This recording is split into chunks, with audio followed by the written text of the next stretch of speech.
Hindi ang makapagtapos ng pag-aaral.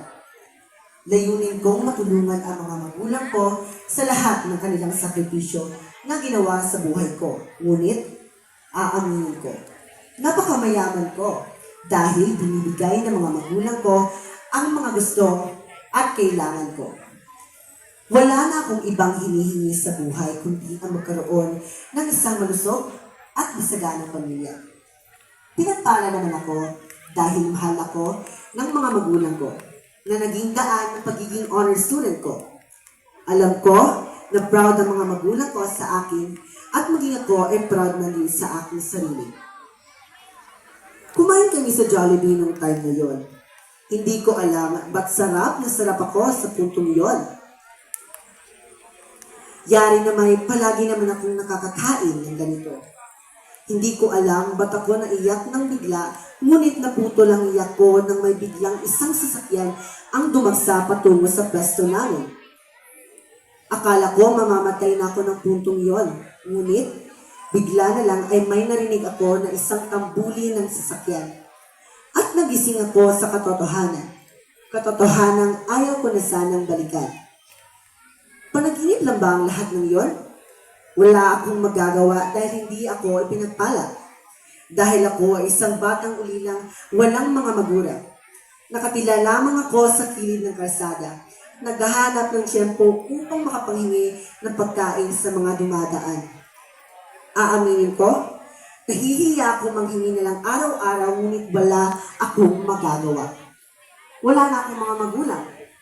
Ito ang katotohanan. Ang katotohanan na ayaw ko na sanang balikan. Napatanong na lang ako sa sarili ko na ang kabataan ba talaga ang pag-asa ng bayan?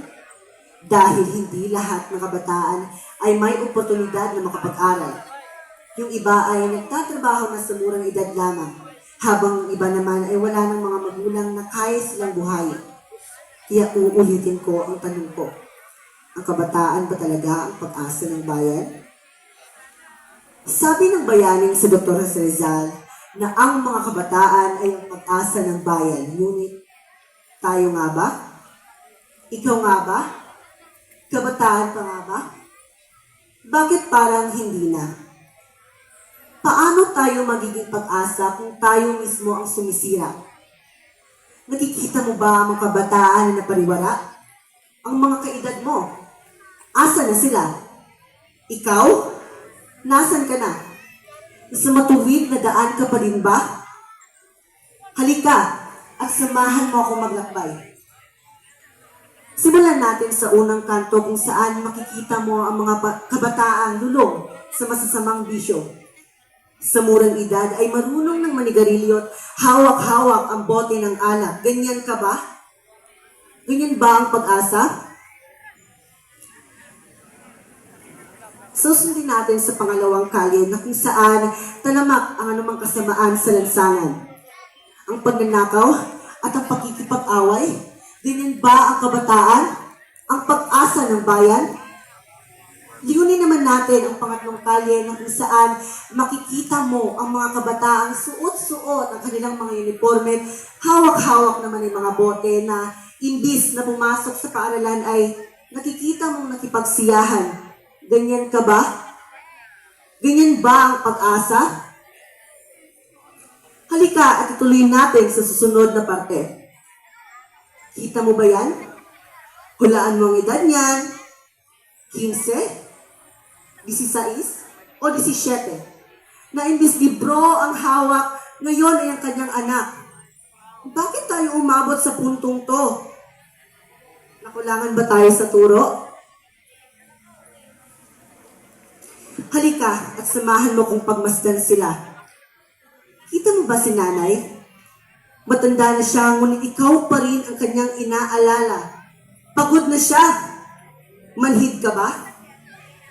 Si tatay, mapagod man yan, gagawa at gagawa pa rin niya ng paraan dahil ang nais niyan ay mabigyan ka ng maayos at magandang kinabukasan. Ngunit, bakit hindi mo yan maramdaman?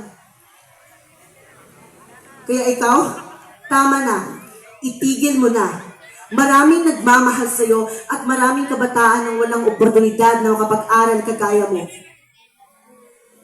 Ano pang ipinaglalaban mo? Alalahanin mo si ina, si ama, at ang mga taong nagmamahal sa iyo. At sa sarili mo, hindi ka ba naaawa? Dito? Dahil para sa akin, ang mga kabataan na kagaya ko ay may dalang malaking papel sa kanilang kinabukasan. At sila ay nakakabuo na pagbabago sa kanilang kinabukasan para sa ating lipunan. Yun lang at maraming salamat.